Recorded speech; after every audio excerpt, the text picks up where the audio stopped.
ಆಗಿ ಅವ್ರನ್ನ ಸ್ವಾಗತಿಸ್ತೇನೆ. Welcome to you sir. ಅದೇ ರೀತಿ ವಿವಾಶ್ ರಂಜನ್ ಅವರಿದ್ದಾರೆ. ಅವರು ಹೆಚ್ಚುವರಿ ಮಹಾನಿರ್ದೇಶಕರು ಸಚಿವಾಲಯದಲ್ಲಿ ದೆಹಲಿಯಲ್ಲಿ. ಅವ್ರಿಗೂ ಕೂಡ ಸ್ವಾಗತ ಕೋರ್ತಾ ಇದ್ದೀನಿ.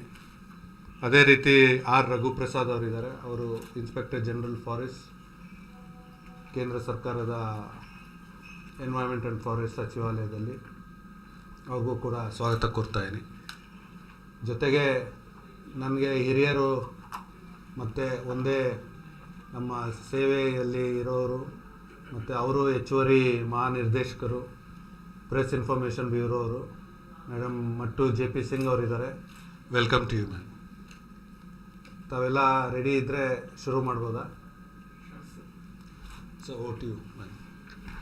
Thank you, friends. I'll just add to what my colleague Ravindra said now. Thank you so much for your support yesterday, and today also we look forward to your support. As you are all aware, the first Environment Climate Sustainability Working Group meeting has begun. Today was the side event on eco-restoration of degraded lands. So on this, we had the best practices were shared by different countries. So the format will be like this. First, we'll have a PPT presentation by Mr. Raghu Prasad, and then it will be followed by comments by DG sir, and then we'll open the floor to questions. So over to you, Mr. Prasad. Thank you.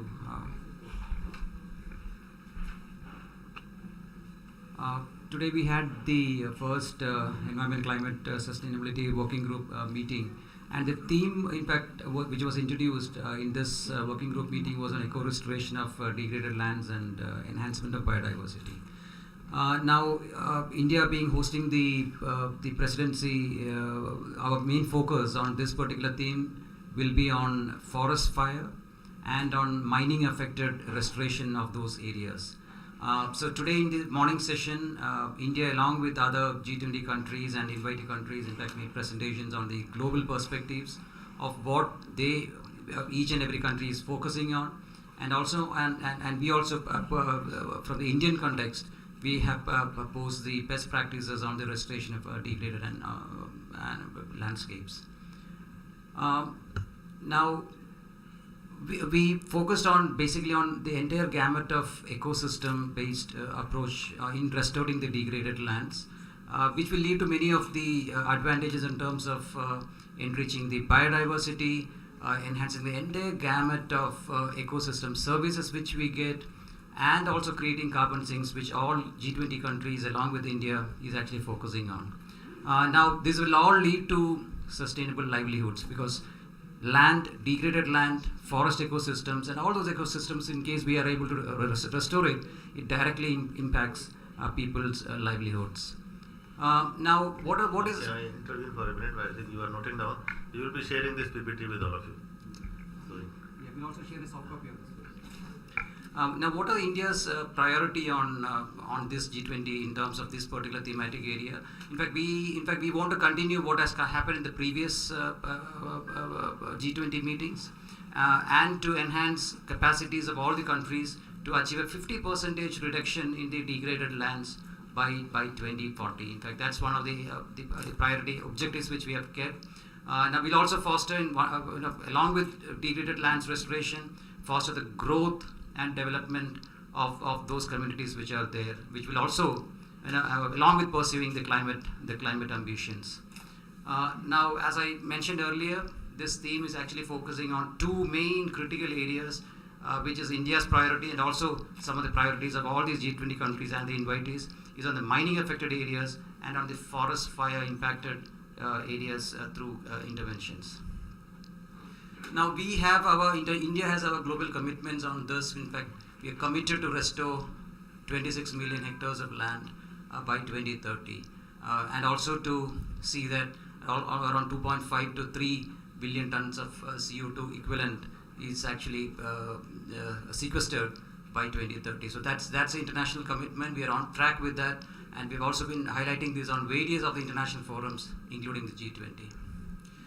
Now coming back to the main thematic areas of mining affected areas. Now we all know that one day mining operations have to close. Once the extraction is over, the period is over, that mining extraction, that mines have to close.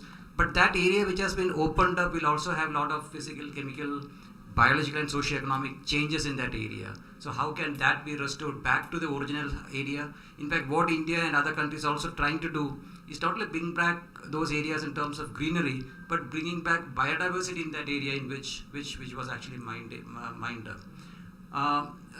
So this will also lead to our achievement of SDG goals, and so this is one of the main thematic areas which is a component of the restorations, which India during its presidency is handling on.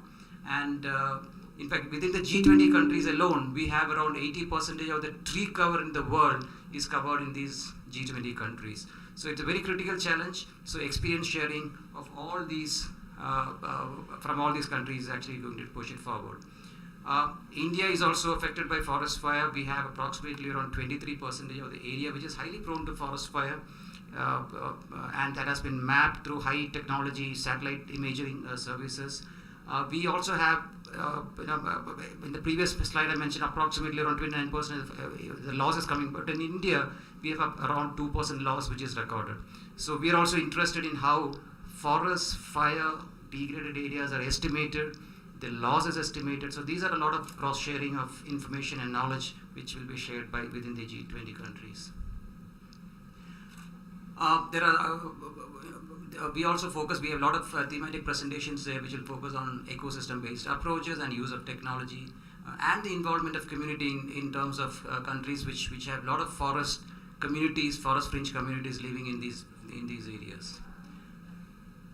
The other main area is on enhancement of biodiversity and what are the key challenges in restoring critical habitats, those habitats which has changed due to climate change, habitat fragmentations, infrastructure, whether it is critical roads. So those are areas in which countries are actually discussing how to restore critical habitats, whether it is a forest ecosystem, grasslands, marine, wetlands and aquatic ecosystems.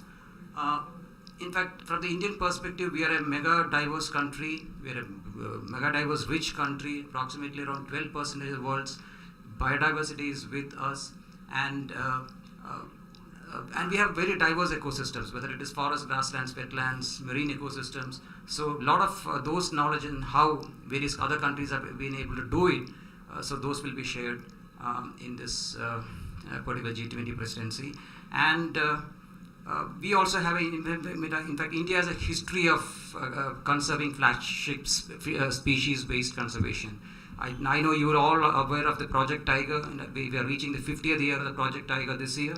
And we hold almost 70% of the global tiger population in the country. So that has created tiger reserves. It's not only conservation of the tiger, the entire range of species on the habitat is actually getting conserved once we are going into the key species conservation mode. So those experiences are also being shared with the other G20 countries. Sorry. We also have experiences on grassland ecosystem development, in fact, and on the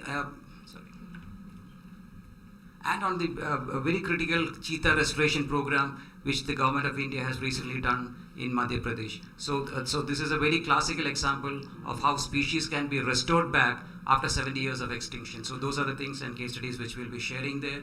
And of course, experiences on how the Project Dolphin programs are being done and other key wetland species which are being highlighted here. We have, so that's the basic idea which we have been doing, and I hope we'll be able to share the detailed presentations with all of you. Thank you. Thank you, Mr. Prasad. And now I request DG sir to give his comments, sir. Thank you, madam. Thank you very much, and I welcome all of you for this press briefing. And I also welcome the state head, Mr. Ravindra, and my colleague, Madam J.P. Singh, and Vibhash Ranjan and Raghu Prasad. So, as Mr. Raghu Prasad has already highlighted, today's meeting was a very informative meeting for all of us. We discussed the best practices as far as the land degradation and eco-restoration aspects was concerned.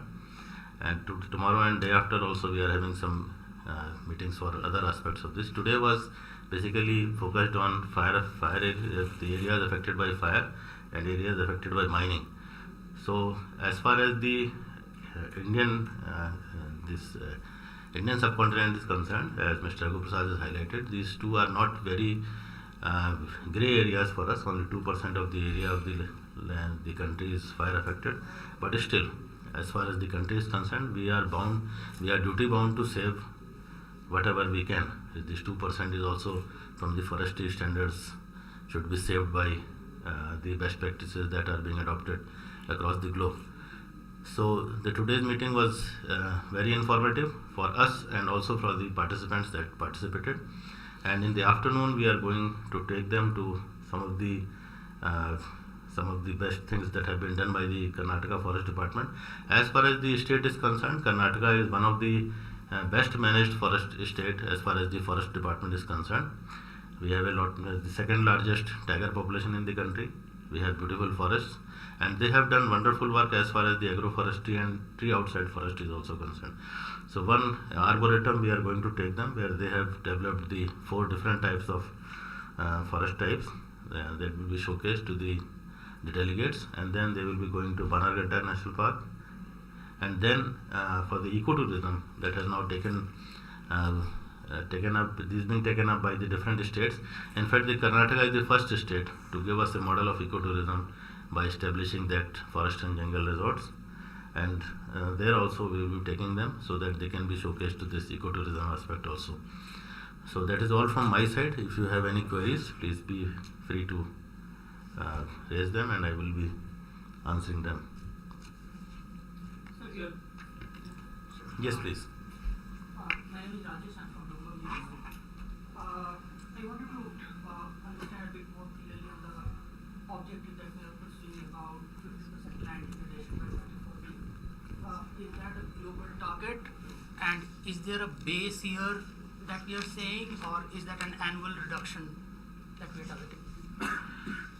This of course is a global target, but as has been mentioned by Mr. Raghu Prasad in his presentation, the G20 countries have almost 80% of treaty cover of the entire globe.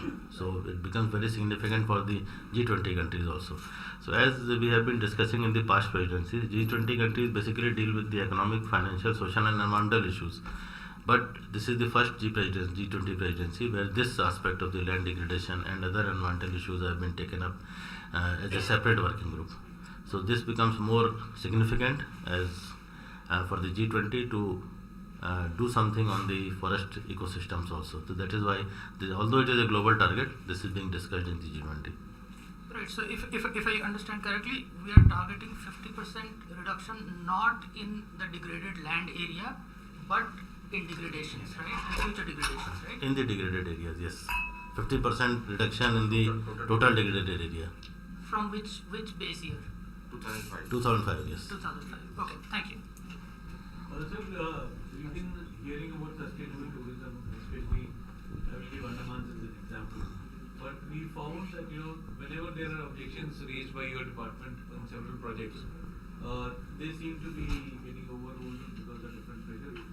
Is there need for stricter implementation of laws to promote sustainable tourism? Because the quotas, the numbers that were fixed for these kind of eco reserves seem to be getting bypassed, and we see more number of tourists that should be there.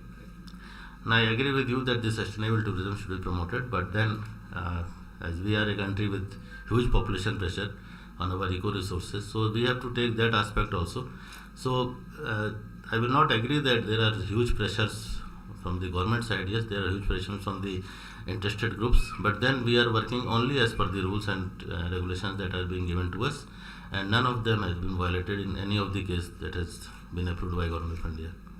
I will take another example of Kerala, backwaters, the kind of compromise that has happened over there. Does your ministry need more powers to be able to protect these? The Kerala example is not inside the protected area, but in case it is outside protected area, but we have flagged this issue with the state government, and let us see what stand they take. Sir, very good. Secondly, we have merged our ecotourism policy with that of Ministry of Tourism policy. So both the policy are in sync with the tourism promotions. Sir, very good afternoon. Yes. Is ICMOD's vision and mission is covered in this ongoing meeting which from today? IC mod has been in. IC mod invite where? ICMOD's mission and vision is covered in this ongoing 3 days meeting. They are not the party of this. Okay. And coming to how much is this CSR involved in this animal and human conflict corridors development? Anything apart from the governments? Any Yes. CSR fund or those Yes. kind? So lot many PSUs and private sector companies are contributing towards CSR. We don't have the exact figure, but yes, they have come up with substantial aid. And not only in man-animal conflict, also they are also helping the department, various state departments in improvement of their assets and improvement of the conditions of the forest staff, and also in developing the assets at the national level. So CSR fund is coming, but I will not be able to give you the exact figure. Yes. Thank you, sir. Good afternoon, sir. Myself Niranjan from Times of India. As far as forest fire incidents are concerned in India and Karnataka for that matter, many of the states still rely on traditional methods of putting out a forest fire in most of the areas, which is resulting in manpower losses and also severe casualties in many of the inside areas. So has India come across any tech interventions proposed by any of the other G20 nations which can be incorporated into our regime and can be taken forward there? Yes, I agree that initially we were resorting only to the traditional practices, but of late we are focusing on the technology improvement also. Now we are going to have a forest fire under NDMA also, National Disaster Management Authority. So they are also developing a task force, National Disaster Management Task Force, and they will also take up this forest fire as a national disaster. So that will include the holistic technological approach to mitigate these fires. And then as has been showcased, in fact India is having the most advanced alert system in the entire world that has been developed by the Forest Survey of India. The forest alerts are they are coming through the satellites, and in the remotest corner of the country also, even if there is a small fire also, the local staff and the local community gets information within minutes that this certain fire has taken place. So India is also using all these technological things, and in fact the FSI is one of the could be the floral presence or the faunal presence in that area or endemic to that area. So with regard to that, any other modules being considered as sustainable from other countries which can be emulated in India? In fact, that is the idea behind having this vertical in this G20. So we will learn from the other countries also what are the practices that were adopted. Today Turkey presented a very beautiful presentation where not many areas have been restored to their previous. In addition, the restorations means initially was to clean the area.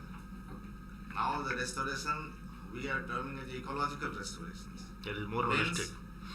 bringing the largest fauna in that particular ecosystem is the actual ecological restorations. That is the main theme of this India's presidency. So previously you must have seen that lot many areas were being brought into monoculture. Exactly. But now the idea is slightly different. We are having more indigenous species and a holistic approach towards the eco-restoration. Not the simply greening will not work. We'll have to have a holistic approach towards biodiversity conservation. Any more questions? Thank you, friends. Thank you so much for joining us. Thank you, DG sir. Thank you, Digital DG sir, Mr. Prasad. And please continue to be with us through our journey for the next 2 days more. And please join us for high tea now. Thank you so much. Thank you.